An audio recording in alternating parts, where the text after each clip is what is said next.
Pahimang nula magkaposo kay medyo sensitibo kini mo balita.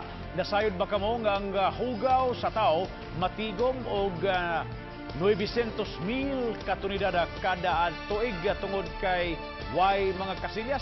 Nagda kini og milyon nga mga kagaw nga makamugna og sakit sa katawan. Gibaliwala lang kini sa isyu apan seryoso ang problema. Ani ang report.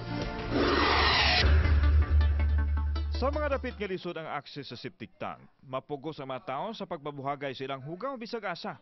Kay dili lagi kabalibaran ang sugo sa lawas, mangita gyud og paagi ang si bisan kinsa nga makapahungaw sa gibati. Flying saucer, dynamite, kubkubyuta ug uban pa ang tawag nila sa paghipos o paglabay sa ilang hugaw.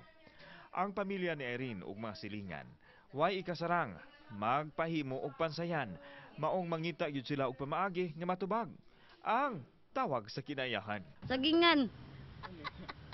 Yabi kami malibang sa ito, tanay, di kami malibang. Plan saucer, liban rin niya, putos plastic, yana lang ko no. Liblang, plan saucer na tawagan na. Sa data sa UNICEF, 900,000 ka toneladang hugaw sa tao o katumbas sa 18,000 ka mga sakong bugas ang matigom kada tuig gikan sa mga dapit nga walay pansayan. Ang ingon ini nga problema kumon bisan asang dapit sa nasod. Nunot nini, ang ahensya sa panglawas, mipasiugda og goodbye dumi. Hello, healthy.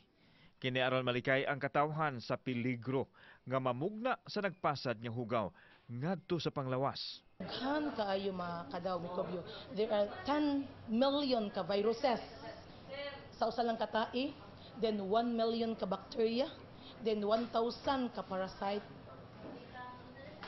nga cyst, and then 100 ka itlog. Upat ka mga barangay ang gihimong pilot area sa Lapu-Lapu City Health sa ilang programa isip kabahin sa salmutan nilang programa sa Department of Health. Dakong hagit sa mga health workers ang pagpasabot sa katawhan ilabi na kadtong walay kasarang sa pagkawat og septic tank.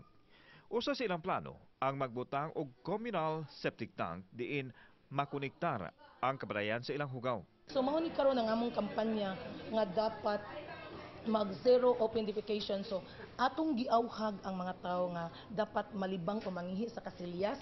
Tuluman ni siya ka batasan sa washer. Dapat malibang mangihi sa kasilyas, and then proper hand washing. We also teach them how to do the proper hand washing, and also dapat